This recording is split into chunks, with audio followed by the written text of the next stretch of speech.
के एक हसीन लम्हों का सिलसिला शुरू होता है। मुझे बहुत खुशी हुई जब मुझे पता चला कि मुझे साहित्य अकादमी ट्रांसलेशन अवार्ड दिया गया है और उस वक्त मैं मुंबई में था।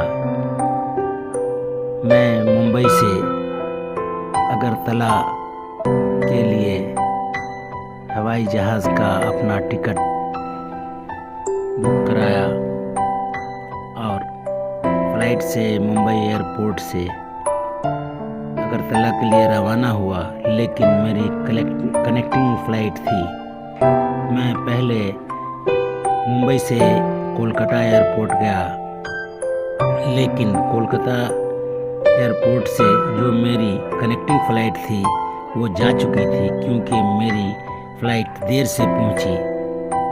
जब मैं मुंबई से रवाना हो रहा था तो वहीं फ़्लाइट लेट थी। इसकी वजह थी गुजरात में ज़बरदस्त तूफ़ान आया था, जिसकी वजह से फ़्लाइट को डिले किया गया, रोका गया और कुछ घंटों के बाद फ़्लाइट शुरू हुई, जिसकी वजह से जब मैं कोलकाता पहुंचा तो वहां की अगरतला जाने वाली फ़्लाइट जो कनेक्टिंग थी वो जा चुकी थी। इसकी वजह से मुझे कलकत्ता में रुकना पड़ा। फिर वहां साहित्य अकादमी के जो लोग साहित्य अकादमी के दफ्तर से देवेंद्र जी, श्रीनिवास जी वगैरह, अशोक कविचल, जितने भी लोग आए थे सबों की फ़्लाइट छूट गई थी और सब वहीं थे। फिर हम लोग वहीं रुके और शाम में दूसरी फ़्लाइट से अगरतला एयरपोर्ट पर पहुँचे। अगरतला एयरपोर्ट का ये मंज़र है, जहाँ अगरतला के राजा की तस्वीर लगी हुई है और ये हम लोग साथ हैं। हम लोगों अवार्ड वाले सब लोगों को वहाँ पहुँचकर बहुत खुशी हुई। कलकत्ता से फिर जब हम लोग वहाँ पहुँचे एयरपोर्ट पे सारा इंतज़ाम था हम लोगों को लेने के लिए। कार्ड लेके लोग आए हुए थे, साहित्य अकादमी इस पे लिखा हुआ था।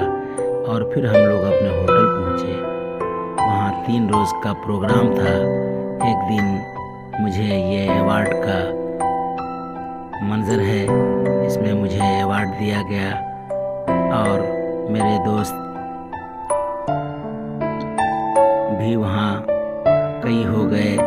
जितने अवार्डी थे सारी ज़बानों के 22-23 ज़बानों के सब लोग वहाँ थे। कश्मीरी से प्रोफेसर ज़मान आज़ुर्दा थे, उनसे बड़ी अच्छी गुफ्तगू रही, बड़ी अच्छी मुलाकात रही।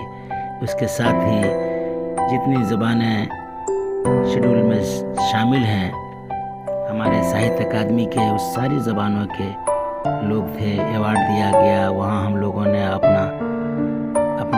अपनी तकरीर की। बड़ा